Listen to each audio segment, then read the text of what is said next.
What they say, the best time to plant a tree was 20 years ago, right? The second best time to plant a tree is today. Yes, sir. The reason why I bring that up is... You still on this already. All right, go ahead, man. Go ahead. That's my guy, Rob.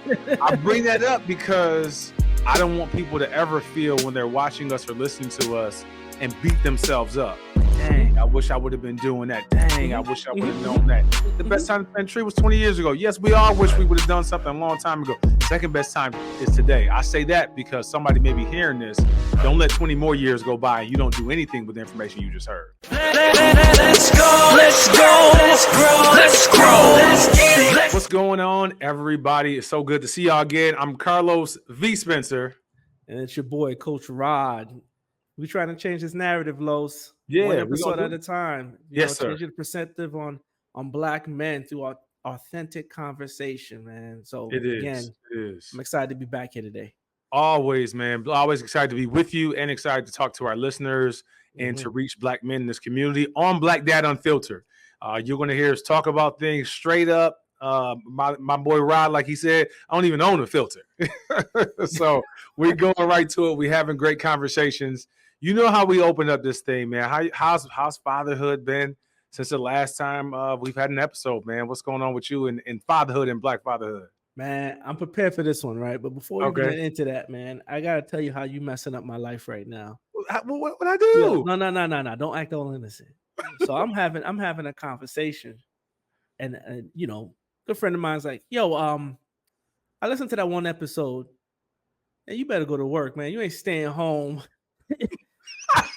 You know you're gonna play in the NBA, and we gonna mess this up. This kid will be here when you get back. I was like, what? Yo, yeah. So our listeners, you got to go back and listen, and I'm gonna pull a Coach Rod on you. I ain't gonna tell you which episode. You got to go back and listen and see what episode he talking about. You ain't staying home. Yeah, man. And the worst thing you can hear, man, I'm riding with Los. I was like, what?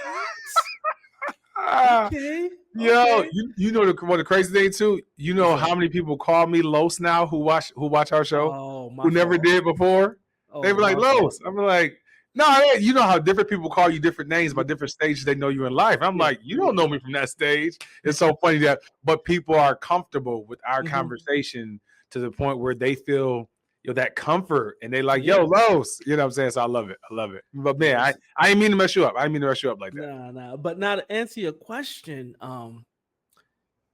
so this is interesting, right? So we know, people who listen know, my son got into college, right? And he got into a summer program. So he's gonna go, for about 6 weeks, take 2 classes and kind of get familiar with the lay of the land. That's good. So up until then, though, because you're dealing with a 18-year-old about to be 19-year-old, want to be fully independent, and at 18, everybody commutes directly with your kid. So that's a transition for me, right? Because it's like you're not in the know unless your child brings you into the know. This ain't, and this is a little bit different than when I was growing up, where you had no choice. You know what I mean? So long story short, he takes us out of it a little bit. And so we're kind of flying in the wind. We don't know what's going on. We just know you're getting on the plane. Right. Don't know, where you're going when you get off the plane. We don't know people picking you up at the school. Like, what's happening? Right. And me, I was like, all right, you know what? You're going to learn your lesson. Because I'm not doing this. So something told me the other night. So it hit my spirit. Yeah. Go ask this kid if he wants somebody to come with him. Because the thought of my son, and I don't mind you traveling on your own, but the thought of my son stepping on campus for the first time, stepping off that plane in a new state and being by himself, right? It didn't sit well with me. And then, I've shared the story with you how I got to school the first time. Right, exactly. But matter of fact, that's not even the real story. So we're gonna stitch these two together real quick. And I hate to, use so much time. Go ahead. We mentioned before we play football, so I go to camp before I actually start school. Right before you start school, yeah. So my freshman year, I'm in football camp before I even step foot on the campus. My parents put me on the Greyhound, and that's how I went to. It's new levels to this story. Oh yeah. So my first time driving to school, when my father said, "You go here, you go there, and then Yeah. If you make it, you make it. You know what I mean? This time it was go like right, go left, go 200 miles. 20 miles, man. Yo. But this time it was like, all right, I ain't never been on a Greyhound before. Because remember, I'm a New York City kid. Yes. So I never been on a Greyhound. I don't know where Greyhounds go. Put me on a Greyhound, give me a bag. And next, I'm getting off at the depot. And that's when Coach Green picks me up from the depot to bring me to campus. Anyway, I remember that. So something hit my spirit. I said, let me go ask my son. Right? Hey, you want somebody to go with you? He's like, yes, I do. And before this, he didn't want anybody to go. I said, what? Typical dad. When we asked you this 3 weeks ago, Yes. y'all never asked me this. Dude, your mother and I both asked you because we would have to plan and buy tickets. He said, well, back then it was, I was okay either way, but if you're asking me today, I want you to go. I said, all right, cool. Bought my ticket, booked the hotel, got the rental. Now the thing is this. His flight was already booked through the program. So he lands 1:30. I booked a direct flight. I'm going to be at the airport for 3 hours waiting for him to land. Well, you land before him. I land before him. Okay. Get the rental, drop him off. I have a half-hour window with him, and then that's it. So I did all of this for half hour to make sure my son knows your dad will always be there. Despite however you want to act, however you want to talk, your dad will be there. Listen, that's the stories. When we talk about changing the narrative, that's the stories that you don't hear about Black fathers. And I know, and I always believe that when you hear something, it's just a symbol, not just, but it's a symbol of things that are going on that you don't hear about. So there are many fathers who are doing what you're doing, many Black fathers, but I want to definitely highlight what you just said and what you did for your son. Unfiltered. We asked you before, son, you want to keep us out of it. You want to be old. You want to be grown. We know how some of our children act when they get that age. Something told you to go and talk to them. I'm a believer. The Holy Spirit leaned on you to go talk to him. Those of us, who may not believe the same thing we believe, it's okay. Something told you, something nudged you. You went and talked to him. He said, yes, I want somebody to come. You put this, I want people to really grab that, like grasp what you said. You did all of this, another flight. You're going to go fly down before him, be there 3 hours before he gets there. Once he gets there, you'll be there with him in half an hour. And then you're leaving. Yep. But you did all this, bruh. Those of you if you can't hear the clap, if you can see me, I'm clap. I commend you as a Black father. You did all this to show your son that you'll be present for him. And I believe that he's going to remember this moment just like you remember your moment driving to college 200 miles. He's going to remember this, bro. Yo, Rod, big ups to you, man. He's going to remember this.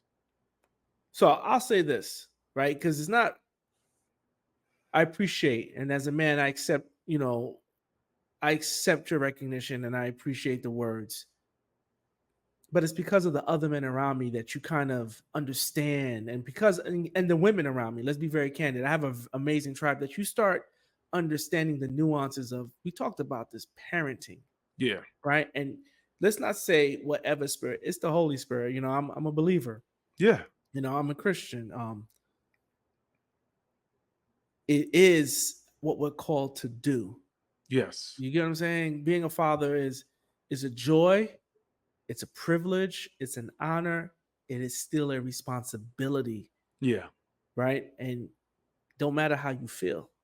Yeah. And to your point, that's what we hope people recognize. Like we salute the dads that are out there that are doing things in different ways, making sacrifices. I'm in a position where I can hop on the flight and get the rental. Right. You know what I mean? Right. But to the next dad that's working 18 hours to make sure his kid, you doing what you're supposed to do. Yeah. You're doing what you can do, father. Like, I'm glad you said that. Some father who may be listening or watching, you're doing what you can. Right. You're doing what you can. Like I don't ever want anybody. What they say, the best time to plant a tree was 20 years ago. Right. The second best time to plant a tree is today. Yeah, yes, sir. Reason why I bring that up is we starting this already. All right, go ahead, man. Go ahead. Oh, wow, that's my guy, Rod. I bring that up because I don't want people to ever feel when they're watching us or listening to us and beat themselves up. Dang, I wish I would have been doing that. Dang, I wish I would have known that. The Mm-hmm. best time to plant a tree was 20 years ago. Yes, we all wish we would have done something a long time ago. Second best time is today. I say that because somebody may be hearing this. Don't let 20 more years go by and you don't do anything with the information you just heard. Right? Listen, and so what's crazy, because my son he doesn't say anything, but you see him. You see his body language. Yes. His chest perk up a little bit, right? Because the pride won't let him say, I need you. But you can, when you're in tune with your kids, his spirit is saying, thank you. Yeah, you know it. I didn't want to be by myself. Right. Yep. So again, that's this weekend in fathering. Bro, that's commendable. And again, you hear, I take care of all my kids, or I pay all my bills. Yeah, it's the things I ain't never been in jail. Those are things you're supposed to do, right? So fathers, for the most part, we don't look for the pat on the back. But I'm here to say, man, again, I don't mind taking the time to say, I commend you on doing what you stated is what a father is called to do. But I commend you because some aren't doing it. But I also commend you because this is a thing that we want to show that Black fathers are doing. For me, man, I won't go too far into it in this episode. I think it may show up in another one. But I sat down and had a conversation. Those who have been listening and watching before know about my divorce, know about the separation. And so for me, I'm not trying to paint a pretty bow on fatherhood. I sat down with my 3 older children.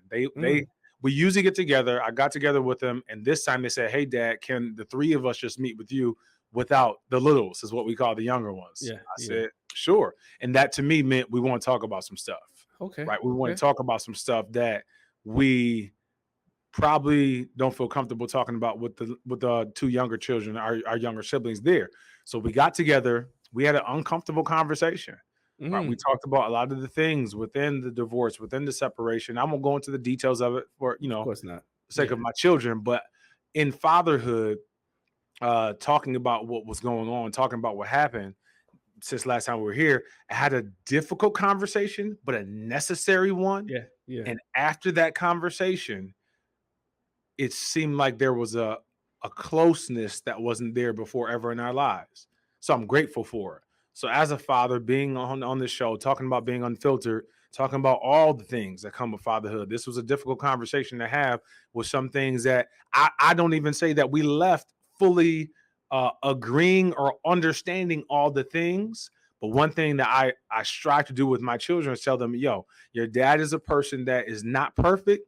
But even after we leave this conversation, something's going to come up that there might be a disagreement, but your father is always going to come back to the table. I'm never going to be a person to say, I'm done with this. I want to always have these conversations. One of the biggest things, one of the things that stood up within the conversation too, that I want to really note is they asked me about the podcast. Okay. Right. They's like, Dad, what's up with this Black Dad on podcast? Like, what's up with it? And I know some of it was coming from, let's be real, we unfiltered. We don't own the filter, right? Yeah. Some of it was coming from, okay, like, what you doing as a father? Like, we got some beef with you. Like, we got some stuff we want to talk about. What are you doing talking about fatherhood, right? Let's be real. And I'm glad they asked. I was able to tell them that we're looking to change the narrative. Bro, I was able to tell them we want to shine the light on Black fatherhood. We want to show that it's not perfect. We want to have conversations that can help Black people. And my son said, my oldest son, who's 21, he said, can we come on the show with you? Bruh. My son asked that too, but I was like, I don't trust you. I'll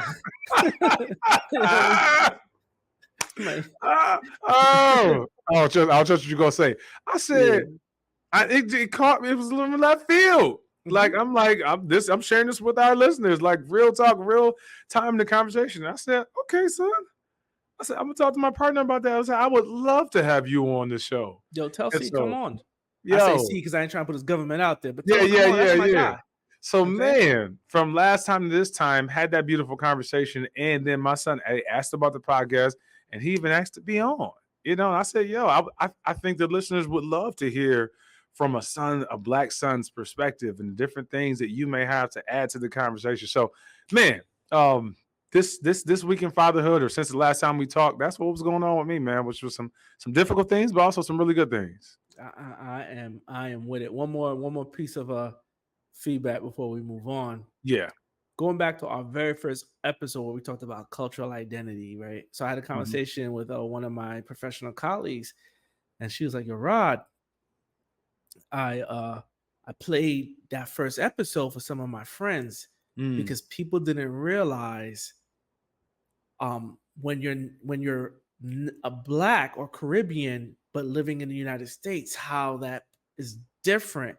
And that hit me because, obviously you and I, this is a mission, right? This is a mission to change that narrative, to help, to heal, to add to the conversation, right?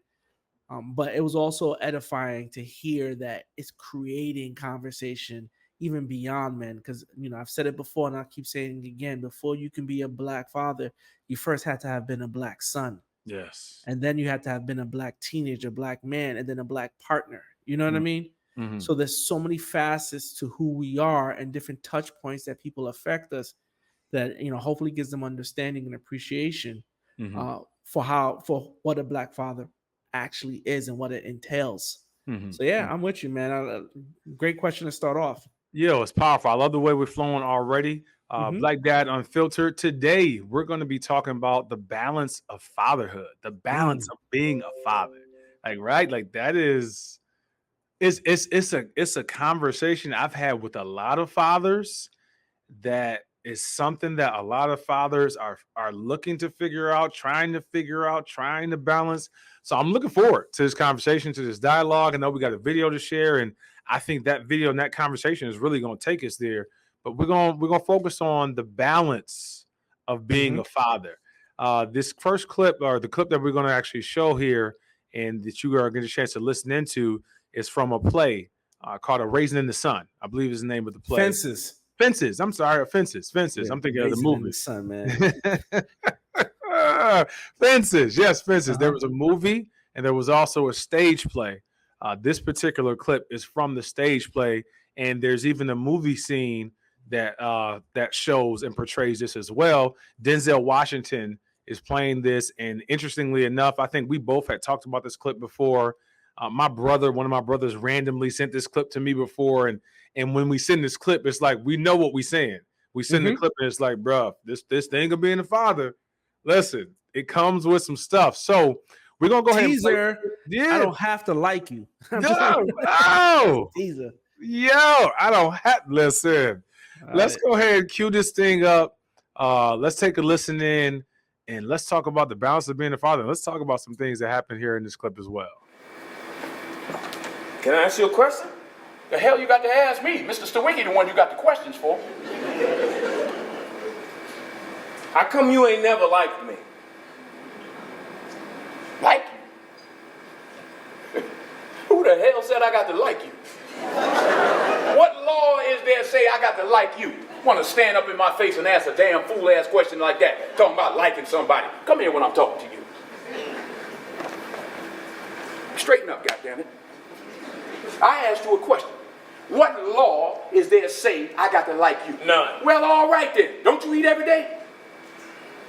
Answer me when I talk to you. Don't you eat every day? Yeah. Nigga, as long as you in my house, you put a sir on the end of it when you talk to me. Yes, sir. You eat every day. Yes, sir. Got a roof over your head. Yes, sir. Got clothes on your back. Yes, sir. Why you think that is?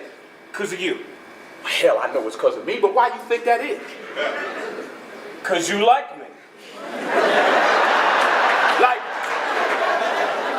I go out of here every morning, bust my butt, putting up with them crackers every day because I like you. You about the biggest fool I ever saw. It's my job. It's my responsibility. You understand that? A man supposed to take care of his family. You live in my house, sleep your behind on my bedclothes, fill your belly with my food because you my son. You my flesh and blood. Not because I like you. Because it's my duty to take care of you. I owe a responsibility to you. Let's get this straight right here before I get along any further. I ain't got to like you. Mr. Rand don't give me my money come payday because he like me. He give it to me because he owe me.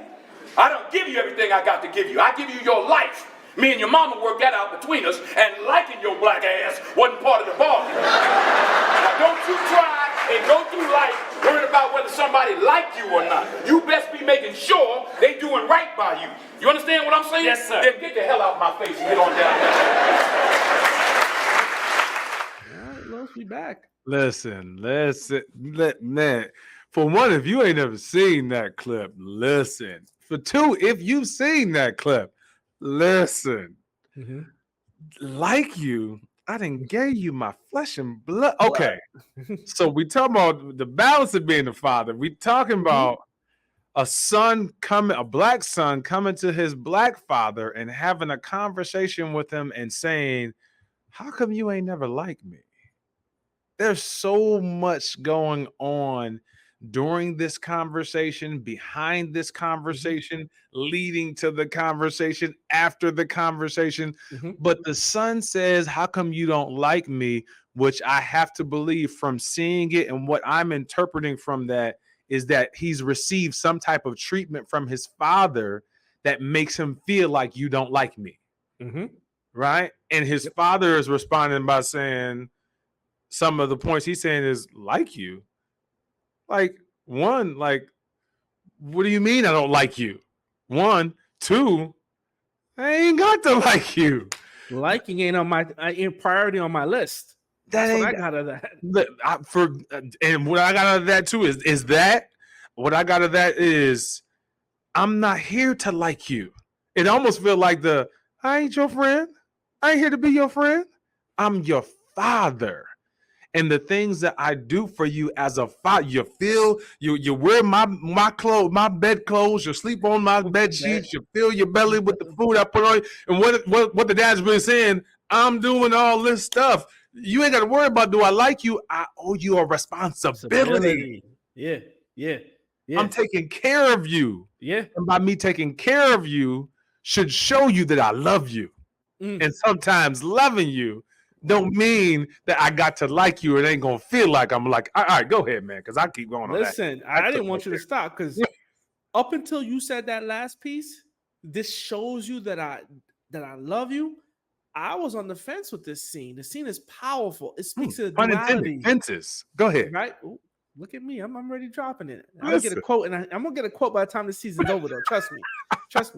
But it speaks to the duality of being a father, right? So I'm gonna push back and think about being a son. You know, as I told you, my dad's one of my greatest influences, and we did a show, episode where I talked about, I don't know if my father knows how to spell happy. Happiness was never a priority for him when it came to me. You know, so I know this resonated with you, this clip. So it did, because while we were watching, I told you, I remember, what is it called? Elementary, whatever. One of those 6th, 7th, 8th grades years back. I remember going up the steps. We lived in an apartment building, and my father said something. And I was always brought up with manners. So I said, yes. This dude with his Haitian accent, yes, what? And I was like, and I literally looked down behind me, like, is there somebody else behind me? I'm a little kid. Like, and I said to myself, this man is crazy.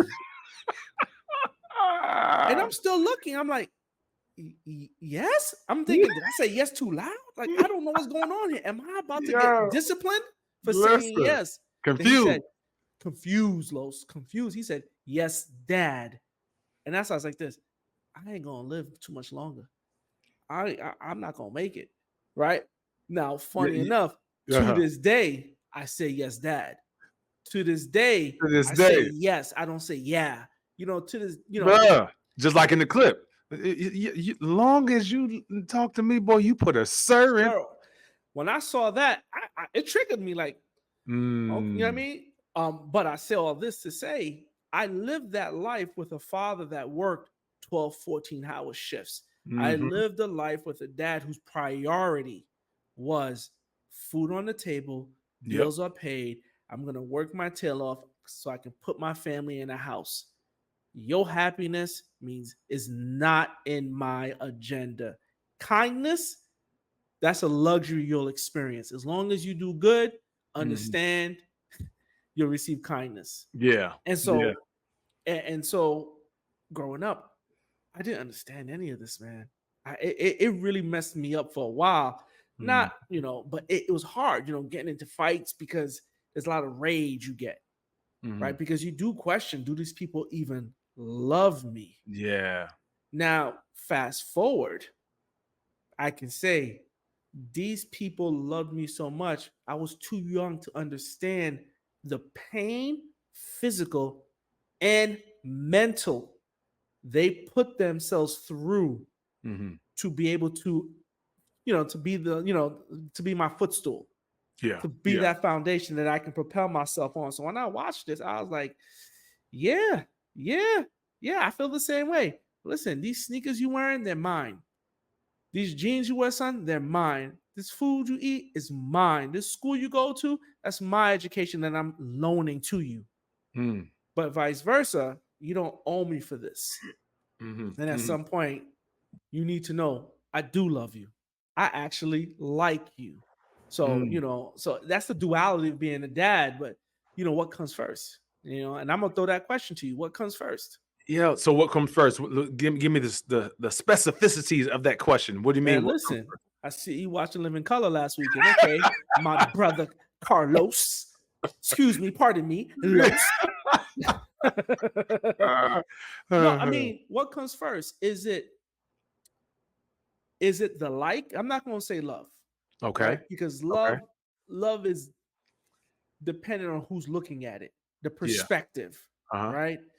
But what comes first? Is it making sure that your dad likes you, or is it making sure that I raise you to be a man, to be functional in society, right? Because this is what I'm wrestling with now. Because again, times are different for me. When I grew up, this was the culture. You raise your kids to be men. Competition, what people call toxic masculinity now.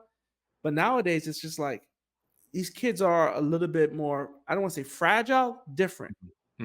So, I mean, what comes first? So that's a great question, especially with what we're talking about, like the balance. And I would say in an unfiltered way and not a political way, not dancing away from it, I would say something very similar to what you said earlier in the space of knowing your child. Like you spoke to that. You spoke to, okay, something said I need to go talk to my child. Like he ain't saying nothing, but there's something going on. I notice. And he didn't necessarily say, thank you, Dad. I'm so great you're coming, but you noticed something. I say that to say the answer for me to that is you got to know your child. You have to balance your child. I have 5 children, and I can't say that I would do the same one for all 5. I'm going to show you that how much I like you, or I'm going to do what's best for you, and I'm going to do it for all 5 of you. I have to do that based upon the need of the child. My grandparents. All right, here we go. Hold on, man. All right, I'm ready. Keep going. All right. Which one this time? Listen, I'm talking about both of them this time, right? My grandparents, there's 9 grandchildren. They're both passed on. They're both going on to be with the Lord. There's 8 grandchildren left.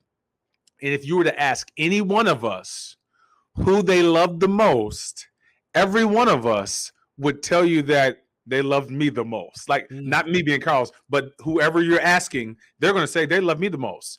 What we all know as adults, and we've had this conversation, they loved us each according to the amount of love that we needed. So if some needed it more, they gave them more. If some didn't need it as much, they didn't give them as much. Now didn't bring it back, but it was based upon what that grandchild or what that child needed. And so I believe you need to give to your child what your child needs. Some of my children may need me to show them that I care about you, that I like you. That may be important. I won't name my children, but I know a couple of my children right now who they're going to need that more. They're going to need me to lean on that space more of, I need to know my dad loves me. I need to know my dad likes me. I have some other of my own children that I need to lead more with. I got to do what's best for you as a father. Like you just explained that you did for your son. You did what was best for your son. You did something that wasn't necessarily done for you. And I would go on to say that you didn't do it only because it wasn't done for you. You did it because you knew your son needed it. So I would say in this intricate balance of being a father, there is no straightforward answer into this is how I believe everybody should do it. I think you got to do it according to the child. So if you notice your child needs this, I got to give him that. But if I notice my child needs this, and I'll say this, and please go ahead, don't forget your thought. Sure. I do believe that may change at different seasons of your child as well. Yeah. So with this particular kid, because it's a father to a son, right? Yes. Yes.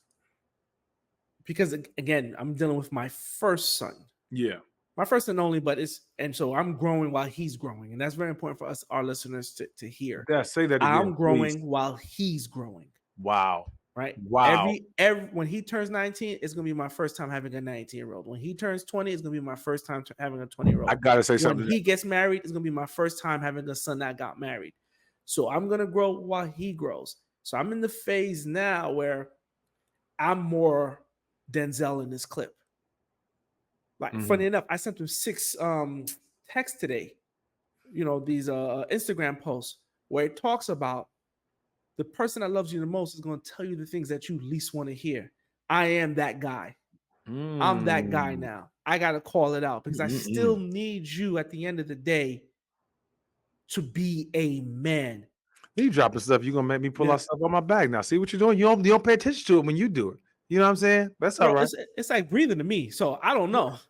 I mean, I can't tell you how many breaths I took. All I can tell you is I'm alive. So in other words, he's saying, Carlos, you know when you do it, I do it all the time. Y'all heard that, right? Y'all heard that? That's exactly what I said. You said you caught it right. I see the Holy Spirit's working in you. Those who hear, let them hear, right? Okay. I love it. Let them hear. They know this is why I love you. Can I say something to what you just said, man, bro? Because when I had the conversation with my children, and you just said something. You said, when I'm growing, he's growing. When you're turning 19, this first time I have a 19-year-old, I want to give another side of that coin. Because my older children, mine's are 21. My daughter's about to be 20. My other daughter's about to be 19. And they asked me something in the parking lot. I can't remember exactly what they asked, and I won't say it anyway, but this is what it triggered. I said, your dad is 46. My father died when he was 42. And I was 19 when he died. In other words, I never had a father at this age that you're at. The age that you're at right now, I never had a father. So I don't have a model to go after to show me how to father you at this age. So a lot of it I'm learning. And I said on the flip side, I'm older than my father ever was. So I'm living in a space that my own father never got a chance to live in.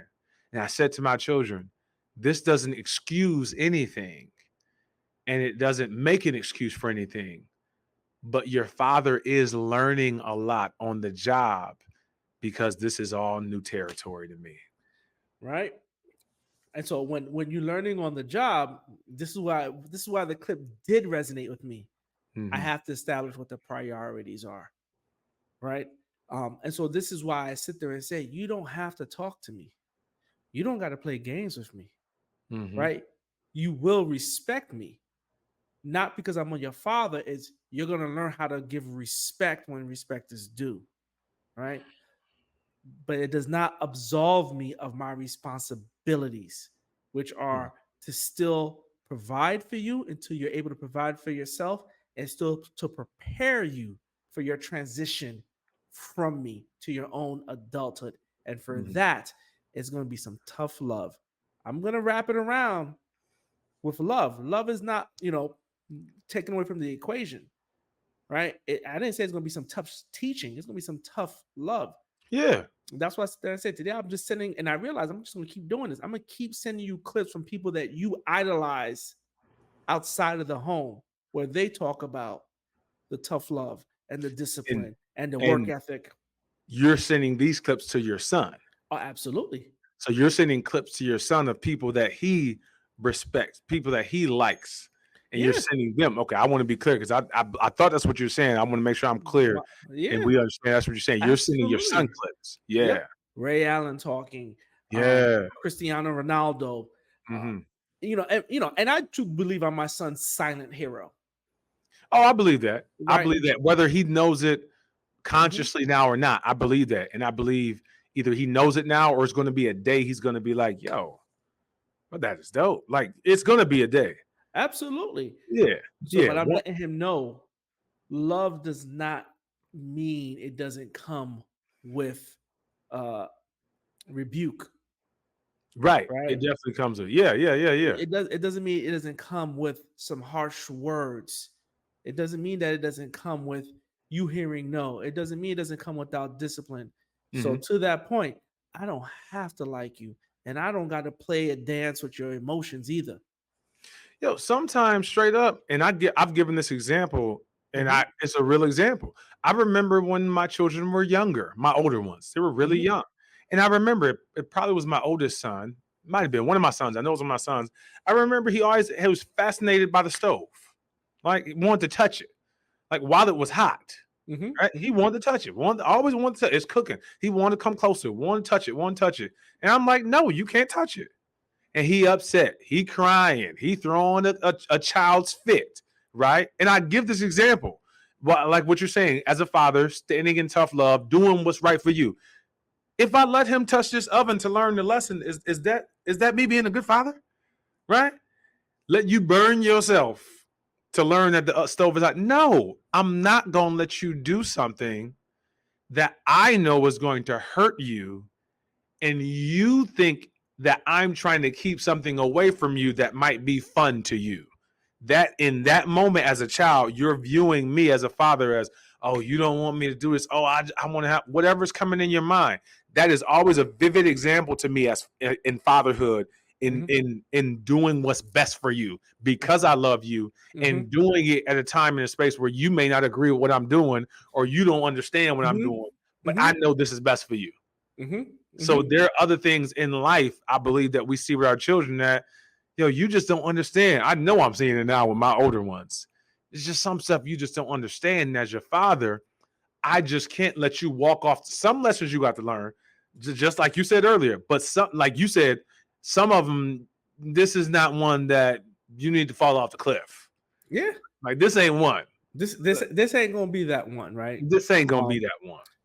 But there's a part in the clip, and I hate to segue, but there's a part in the clip that I don't want to go unrecognized. And I wrote it down because I love to take these notes. What he said at the end, which I thought always gets overlooked because the passion of don't I put clothes on you? Aren't you sleeping in my bed? It overshadows this. He said, don't go through life worrying if someone likes you. Make sure they do right by you. That's a man statement to his son right there. And that's the part when I realized, okay, I may not get the entire equation, but when you hear that, there is a mindset that in this clip, we're not going to break down the whole movie. He's trying to let his son know, I need you to be built with a certain level of fortitude, a certain level of character, and a certain mindset that would allow you to navigate this world. And remind you, let's not lose the fact that this is a black son and a black father. We started off this whole podcast talking about raising black sons. Yeah. He's saying, listen, don't get caught up in your feelings, right? Don't do that, right? You're going to get up, you're going to work. This is my responsibility. It's going to be your responsibility one day. We're not going to get caught up if people like us or not. Are they treating us right? And we're going to judge people by their actions. And if their actions are in our, best interest or against it. And so when he said that, I was like, holy shoot. And to your point, that these are things I'm trying to get my son to learn. Yes. In my culture, we say, those who are Haitian, if anybody Haitian, we go friend de what? I sent you to school for friends. Like, we say friends real weird, right? And even I'm not saying it right, but it is that whole, listen, we ain't worried about all that. We got stuff to do, stuff to accomplish. Yeah. So, I love that clip when we talked about bringing it up, because again, it speaks to duality of it. And I'll say one more thing. You would not convince me that deep down in his heart, even though it's a play, but let's put ourselves in the shoe. Yes. He's not hurting as a father. Yes. And he doesn't want to have a different relationship, but the circumstances are the circumstances and the priorities are the priorities. Which goes kind of into a deeper part. We've somewhat touched on this before. When you see people, I've learned in life as I've matured to see people not in the space of why are you doing that, but to see people and ask what happened to you. Yeah, we right. talked about this. What happened to you as a father to show up as a father like this? I believe it was Tupac that said, if you see a rose that grew from the concrete, you wouldn't ask why it had damaged petals.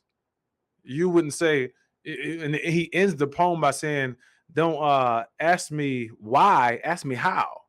So in that father space, I also see that he was raised this type of way as well. And this is what he knows. This is what he knows. This is how he knows to show up, to do right by his child, to do right by his son. This is how he knows to show love or like. Because also what I picked up from the scene is like, do I like you? Like, do you see the things I'm doing for you? Well, that ought to show you. Los, I hate to cut you off. It just hit me. It clicked. Come on. Because when you said that, it's like, I really am saying to myself, what? Like when my son says something, it's like, what? So without giving too much details, right? Because we're not trying to put our kids on Front Street. Yeah. But my son, long story short, he said these words, I didn't think you cared because you didn't ask. And I said, I literally crossed, the dad pose. And I wish people could see it who listen to audio. I put the hand on the lap, shrugged over in the chair. I said, what? Shrug the shoulders a little bit. Yeah, like, what you mean asked you? So you telling me, and I look like from the time you were small, when I showed up to every game, when I coached every team, when I traveled to everything, when I left jobs early, when I quit jobs for you telling me I got to ask in this moment? You question whether I care? Come on, man, you can't be serious. And that's exactly the conversation I had. There's no way in the world you're serious. You've seen my life has been dead. And I remember I had a conversation with my son to let him know how much I cared about him. I said, I've been married. I was married to your mother 20 years. Married to her and have 2 other children. No one in this family has spent more time with me than you. Not even the woman that was my wife. That's how important you were to me. And you're going to ask me? He gonna ask you. Can I say one of my friends said this? You set me off on that one. It just reminded me like you say yo. Listen, one of my friends who's a black father, this is what he says. He says, no matter how you raise your children, this is unfiltered. This is unfiltered right here. No matter how you raise your children, he has children who are older than mine. He said, Carlos, when they become adults, no matter how you raise them, they're gonna find something wrong with the way that you raised them. Yeah. I said, what? And now I'm at that stage. So in talking this, and I know we're going to about wrap it up. I want to give this statement, and I got to give TD Jakes his credit, and then I'm gonna let you share whatever you want to share with the people, because we're talking about the balance of being a father, and he had a message that was so profound that still sticks with me to this day. TD Jakes said the difficult balance of being a father is like when you see someone on a horse carriage. And they have a couple horses carrying this carriage, and in the back carriage, that person is usually sitting on the outside, and he's usually carrying either some cargo or some people in the back. And he said, so a father's job is to drive the carriage on the outside, and then he has to go back and check on the family who's in the carriage on the inside. He said the problem is if you spend too much time out guiding the horses, then nobody's checking on the family. But if you go and check on the family and you spend too much time checking on the family, who's guiding the horses? So when he gave this thing, it was so beautiful and so powerful. I'm waiting for the answer, right? I said, well, what's the answer? He said, the answer is you be a father. I said, oh, the answer is there's no perfect balance to this, but you have to do both of them. You got to spend time guiding this family. You got to spend time checking on the family. I will say, because you brought it up as well, there are powerful women in our life. I will say, he said, one of the best things that you could do is have you a great woman and great wife. He said, because she'll tell you, hey, it's time to come check on the family. But when you're checking on the family, she'll also tell you, We are right back here. It's time to go lead the horses. So in being a father and the difficult balance of being it, I love his answer, which was clear and also not clear at the same time. What do? You be a father. You do the best you can do. You do the best you can do.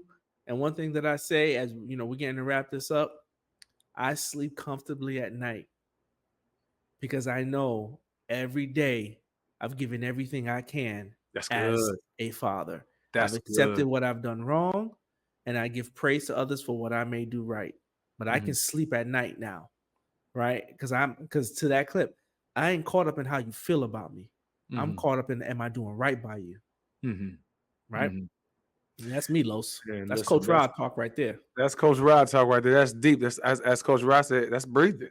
He breathing. He breathing for us, right? I'm just saying. Listen, just saying. Thank y'all. Just saying. I was just saying. It is what it is. Thank y'all for those who've been following us, Black Dad Unfiltered. We're on any social media platform that is out there. All podcast platforms. You can listen to us as well. Thank you for those who've been listening. Thank you for those who've been watching us. Comment, like, share. This information was really good to me. I know it was good to those who are listening and watching it. Please share this out with somebody who came to your mind and said, yo, this will be so dope for them. Go ahead and share it to them. That it will be something that will help them as well. We are Black Dad Unfiltered. I'm Carlos V. Spencer. Carlos, we forgot to tell them, folks, if you want to see what we look like, hop on our YouTube channel. All the stuff is video recorded too.